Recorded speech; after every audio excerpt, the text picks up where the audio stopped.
জয় জগন্নাথ, জয় শ্রীহরি, জয় শ্রীহর। দেখুন, আজ স্কন্দ পুরাণ থেকে আপনাদেরকে জগন্নাথ দেবের মহিমা বলবো। এই যে জগন্নাথ দেব, আমি ইউটিউবে অনেক মহারাজদের পাঠ শ্রবণ করেছি এবং অনেক ভক্তদের পাঠও শ্রবণ করেছি, কিন্তু কেউ এখনও পর্যন্ত এই মহিমা এখনও পর্যন্ত বলেইনি। যে আপনারা জানেনও না সেই মহিমার কথা, যে আমরা যে রথ যে যাত্রা হচ্ছে, সেই রথযাত্রা শুধু এইটুখানি জানেন যে দেখা খুব ভালো, অনেক পুণ্য হয়। এমনকি যে রথযাত্রা ভগবানকে রথ টানবেন, সেই রথ টানাও বহু জন্মের, কোটি কোটি জন্মের পুণ্য ফল হলে তাহলে সেই রথ টানা সম্ভব। এগুলো আপনারা জানেন। আজ আমি এরকম কিছু কথা বলবো যা এখনও পর্যন্ত কোনো মহারাজও পর্যন্ত আমি শুনিনি প্রবচনে, হয়তো ভবিষ্যতে বলতে পারে, কিন্তু এই স্কন্দ পুরাণের এই বৈষ্ণব খণ্ডে, দ্বিতীয় খণ্ডে বৈষ্ণব খণ্ডে রয়েছে স্কন্দ পুরাণের, তা আজ আপনাদের কাছে জানাবো। প্রত্যেকটা জিনিস শ্লোক সমেত আপনাদের কাছে তুলে ধরবো, শ্লোক বলে বলে তুলে ধরবো যে কত মহিমা জগন্নাথ দেবের রথ দর্শন করলে, রথযাত্রায় গেলে এবং রথের দড়ি টানলে কি হয়, কি কি পুণ্য লাভ হয়, সমস্ত কিছু আজ স্কন্দ পুরাণের আপনাদের কাছে শ্লোক সমেত বর্ণনা করব। শ্রবণ করুন। আজ এই কলিযুগে যা খুব দুর্লভ দর্শন, তিন দেব, ত্রিদেব অর্থাৎ ব্রহ্মা, বিষ্ণু, মহেশ্বরকে একসঙ্গে দর্শন করতে পারবেন এই জগন্নাথ দেবের কৃপাতে। জগন্নাথ দেবেই মন্দিরেই পাওয়া যায়। এই যে আপনারা জানেন না, আবার অনেকে জেনেও থাকে, কিন্তু তবুও যারা জানে না তাদের কাছে বলছি, শুনুন। এই যে সুভদ্রা মাতা, এই সুভদ্রা মাতা কে জানেন? এই সুভদ্রা মাতা মহাদেব ব্রহ্মাজিকে একবার বলেছিলেন যে তুমি নারীত্ব প্রাপ্তি হবে এবং সেই নারী রূপে তুমি ধরাধামে আবির্ভূত হবে, ব্রহ্মাজিকে বলেছিল। আর সেই সুভদ্রা মাই হচ্ছে ব্রহ্মদেব। শিবের বরদানে আজ সুভদ্রা রূপে তিনি ধরাধামে এসেছিল। আর বলরামজি অর্থাৎ বলভদ্রজি হচ্ছে দেবাদিদেব মহাদেবের অবতার। আর ভগবান জনার্দন, ভগবান শ্রীকৃষ্ণই হলেন জগন্নাথ। সেই ক্রমে অর্থাৎ দেখুন, প্রথমে জগন্নাথ ভগবান অর্থাৎ শ্রীকৃষ্ণ, মধ্যে রয়েছে ব্রহ্মা অর্থাৎ সুভদ্রা মা, আর তারপরেই রয়েছে বলভদ্র, বলরামজি অর্থাৎ দেবাদিদেব মহাদেব। তাহলে জগন্নাথ মন্দিরেই আপনারা ত্রিদেবেরও দর্শন পেলেন। দেখেছেন ত্রিদেব কিভাবে আমাদের দর্শন দিচ্ছে এই কলিযুগে। এরপরে এই যে স্কন্দ পুরাণের দ্বিতীয় খণ্ডে, বৈষ্ণব খণ্ডে উল্লেখিত রয়েছে যে ভগবানের রথযাত্রা যখন বেরোয় সেই সময় যদি বৃষ্টিপাত হয়, আর যদি চারিদিকে কাদা কাদা হয়ে থাকে এবং সেই সময় যদি আপনার জামা কাপড়েও দর্শন করতে গিয়ে যদি কাদা লাগে এবং ভগবান জগন্নাথকে প্রণাম করতে গিয়েও যদি আপনার যদি কাদা লাগে, সেই কাদার চিন্তা করবেন না, এতে যে কি পুণ্য হয় শ্লোক দিয়ে শুনুন। স্কন্দ পুরাণের শ্লোকের কথা বলছি, শুনুন। ঘনাম ভ্রষ্ট যোগে ন রথ মার্গে পঙ্কলে, এই যে পঙ্কলে মানে হচ্ছে কাদা, দেব দৃষ্টান্ত কৃষ্ণাশ্চ সমস্তশ্চ মলহারিণ। শ্লোকের মানে শুনুন। এখানে বর্ণনা করা হয়েছে যে রথে যাবার সময় যদি ঘোর বর্ষা শুরু হয় এবং সেই রাস্তা যদি কাদা কাদায় ভরে যায়, এই সময় যদি কেউ রথে বসে জগন্নাথ মাতা আর সুভদ্রা বলভদ্রকে কেউ দর্শন করে, তাহলে তার কত কি পুণ্য হয়। পুণ্যের কথা শুনুন, শ্লোকে কি বলছে? গবাম কোটি প্রদানস্য, অর্থাৎ 1 কোটি গোদান, 1000 কন্যাদান, 1000 অশ্বমেধ যজ্ঞ করার যে ফল, সেই ফল তৎকাল তার প্রাপ্ত হয়। সেই কাদার মধ্যে যদি গায়ে যদি কাদা লাগে, তাকাবেন না, কত ফল তাহলে ভাবুন। আর আমার নিজের কথা নয়, শাস্ত্রে স্কন্দ পুরাণের কথা, শ্লোকের কথা, শ্লোক শুনুন। গবাম কোটি প্রদানস্য কন্যা নাম তস্য বাজমেব সহস্র ফল প্রাপ্ত সংশ্চ। দেখেছেন, 1 কোটি গোমাতাকে দান করলে যেই ফল, 1000 কন্যা দান অর্থাৎ বিবাহে যে মেয়ের বাড়ির পিতা মাতারা যে মেয়েকে কন্যাদান করে ছেলেদের ঘরে, ছেলেদের হাতে, তো সেই কন্যাদান 1000, সেই কন্যাদানেরও প্রচুর পুণ্য লাভ হয়। তো এই কন্যাদান 1000 কন্যাদান করলে যত লাভ হয়, তাই জগন্নাথ দর্শন করলে জগন্নাথ বলরাম সুভদ্রাকে আজ তৎকাল প্রাপ্ত হয়।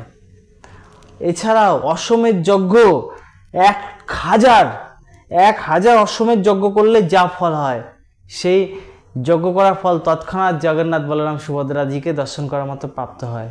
তা আপনারা কি এখন বাড়িতে বসে থাকবেন বলুন?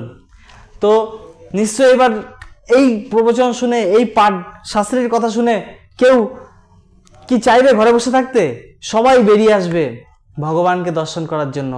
এছাড়াও এ তো পুণ্য লাভের কথা বললামই, এছাড়াও মনের ভক্তিতেও অনেকে আসে ভগবান জগন্নাথকে দর্শন করার জন্য। বুঝতে পেরেছেন? তো এই যে জগন্নাথের সোজারত হয়ে গেছে, স্নানযাত্রা হয়ে গেছে, এরপরে জগন্নাথের যে আসছে তা হলো উল্টো রথ। উল্টো রথ কবে এবং সমস্ত কিছু আজ এই ভিডিওটিতে আপনারা পাবেন। তো আমি কেন যাবেন, কি লাভ হয়, এই সমস্ত কিছু আজ আপনাদেরকে এই স্কন্দ পুরাণ থেকে তুলে ধরব। দেখুন আরও কি বলছে, দেখুন দর্শন করার আরও মাহাত্ম্য শুনুন। শ্লোকে বলছে, অনুগঞ্চিত কৃষ্ণম যো যাত্রা কৌতল দদপি অনুভজন্ত নিত্যবা দেব শক্র পুরুগমা। এই শক্র কথার অর্থ হচ্ছে দেবরাজ ইন্দ্র। যারা এই রথযাত্রা দর্শন করে, দেবরাজ ইন্দ্র যে দেবতাদের রাজা, সেই ইন্দ্র সেই ভক্তের পেছনে ছাতা নিয়ে যায়। এত বড় মহিমা এই জগন্নাথের রথযাত্রার। বুঝতে পেরেছেন? কোটি কোটি পুণ্য যদি না হয় না, তাহলে এই রথে যাওয়া সম্ভব নয়। কারণ যে দেবরাজ ইন্দ্র সে পর্যন্ত আপনার পেছনে ছাতা নিয়ে থাকবে। ভাবুন তাহলে কত পুণ্য এই রথযাত্রা দর্শনের। যদি আপনারা রথে কোনো কারণে, অসুস্থতার কারণে বা কাজে ব্যস্ত আছেন, চাকরি বাকরিতে ব্যস্ত আছেন, যেতে পারছেন না, ঠিক আছে, মোবাইলে বসে অন্তত রথযাত্রা দর্শন করুন।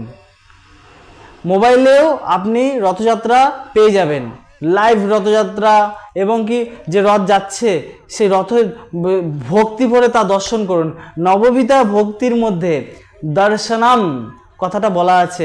দর্শনমের মাধ্যমেও ভগবানকে লাভ করা যায়। দর্শনমও হচ্ছে নববিধা ভক্তির মধ্যে একটি ভক্তি। তো এই দর্শনমের মাধ্যমেও আপনি ভগবানকে লাভ করতে পারবেন। তো ওই দিন মোবাইলে ভগবানের রথযাত্রা দর্শন করুন যদি না যেতে পারেন।